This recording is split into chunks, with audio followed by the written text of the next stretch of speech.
Welcome to your source for research innovation news, insights, and commentary. Welcome to your Research Business Daily Report, where we're sponsored today and this week by KL Communications, the experts in customer co-creation, whose proprietary CrowdWeaving platform is powering the next generation of online insight communities. One of uSamp's latest breakthroughs is a working agreement with CrowdComputing Systems, otherwise known as CCS. Online panel companies, uSamp included, relish the idea of keeping their members content and looking forward to their continued participation. But what uSamp calls an unprecedented partnership is also going to offer its 12 million panelists the means to gain what almost every panelist loves most: making money. CCS will be asking panelists to answer questions and giving them a few cents in return. But they'll also ask them to make store visits and to snap mobile phone pictures for CCS clients. For example, there could be several dollars exchanged for a picture that confirms a promotional in-store display at a nearby retailer. uSamp also plans to benefit from this collaboration by converting its online panelists to a mobile panel. In fact, it says its goal by the end of this year is in excess of 1 million members on the new mobile panel. Stuff.co.nz picked up a news item from Slate about a Facebook facial recognition project which actually began to take shape when Facebook acquired Israeli startup Face.com 2 years ago. Facebook very quietly published a research paper a few weeks ago that introduces its so-called deep face system, which can match two images of the same face. One benchmark data set composed of professional photographs of thousands of celebrities achieved 97.25% accuracy. Slate claims Facebook is leery of potential creepy backlash resulting from this information becoming public. The article also notes that Facebook recognizes that facial recognition is somewhat taboo with consumers. Facebook spokesperson Lydia Chan said, quote, "This is theoretical research and we don't currently use the techniques discussed in this paper on Facebook," end of quote. Slate writer Will Oramus put himself on the line by stating at the end of his report, quote, "Neither Facebook or Google is eager to be the company to foist face recognition software on an unwilling and outraged public. But if and when it becomes clear that people are as blasé about computers recognizing their face as they are today about computers reading their email, neither company will want to be left behind, and they will already be at the forefront," end of quote. Moving on, Australia's market and social research body AMSRO is introducing a trustmark to show that its companies have high data privacy standards. This new trustmark is designed to be a seal of endorsement for all member companies who are compliant with the highest ethical standards, and it guarantees clients that their data is protected. Finally, when you see this, we'll be in New York at the ARF's annual conference. Gail Fuguitt graciously spoke with us about some high points in her first year as the president of ARF.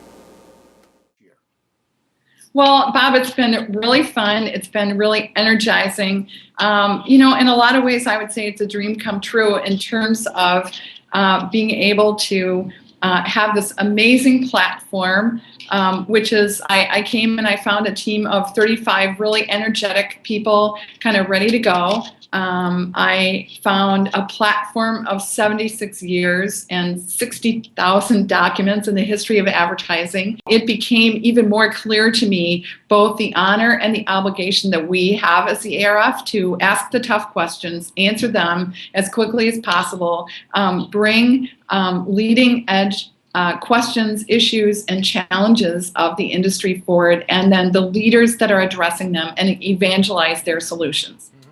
And so what we've done is done that through our conferences and creating a stage for people to practice.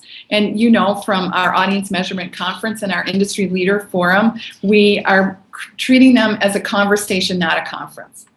So you hear information, but then you get a chance to have a tabletop discussion and you get a chance to create an inspiration board and tell the ARF, what can we do for you?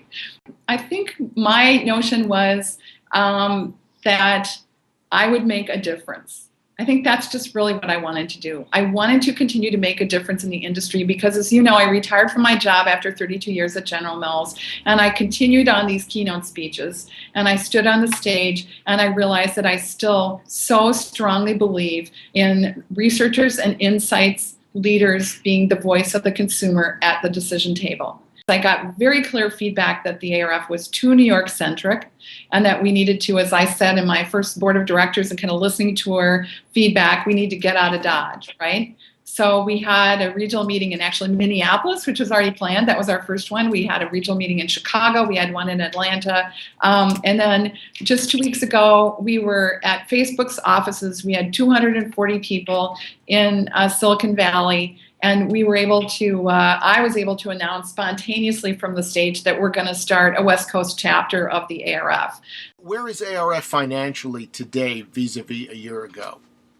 We're actually ahead of where we were a year ago. We've been ahead on every one of our conferences. Now, what I'm doing in terms of our resources and our investment at the ARF is we have a very clear strategic plan, and it's 70-20-10. 70% of our resources are going to engage existing members with existing solutions. That's like our foundations of quality work, our neuroscience work, and emotions of advertising effectiveness, our mobile work, and our cross-platform work.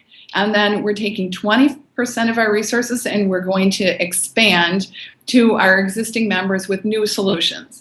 And those new solutions are like these regional meetings. It's putting together some custom consulting, like a hot house where you bring your idea forward and we collect 10 people and have them help actually put that meeting together, put that idea together, give feedback about that idea and whether they would be interested in actually buying it. So it's kind of doing a little bit of matchmaking between advertisers and startups. And then 10% of our resources are going on invention, and that's actually identifying who are going to be the Twitters in the next 5 years. Who are going to be the companies 5 years from now that are going to be the fastest growing companies that are going to be running the industry? And we're attenuating 10% of our resources to solutions that are relevant for them, relevant for their management, so we can be the voice of the consumer at their decision table. I have had to get out and about in New York advertising, and I go to everything and anything I get invited to. I mean everything. Every industry event. The ARF is at every industry event. And I'm forging collaborative partnerships with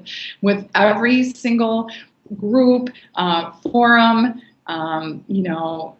conference platform, my board member, the ANA, the 4As, the IAB, those organizations are really forging big change in the industry, and we need to be part of it. Structurally, is it basically the same as it was a year ago? I would say it's similar, but I think we're similar in size. We're more focused. I have created a leadership team that has 8 or 9 people on it. We meet. We have weekly meetings. There really wasn't that kind of structure in the past. We have fewer kind of subject matter consultant. A lot of consultant people that are working, in different kinds of working relationship capacities, and we've kind of simplified some of that. Our thanks again to Gail, and by the way, if you'd like to see more from that interview, you can pick up the latest issue of Research Business Report.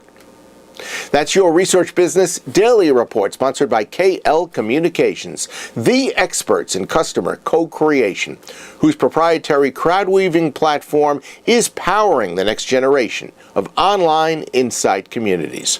I think you should check out KL Communications' latest newsletter, because in it you will discover a number of rapidly growing research industry innovations, including co-creation and more. We've linked to it both in our email that went out to subscribers today and also in the content box underneath today's video. Have a great research day, and we'll see you again tomorrow from ARF.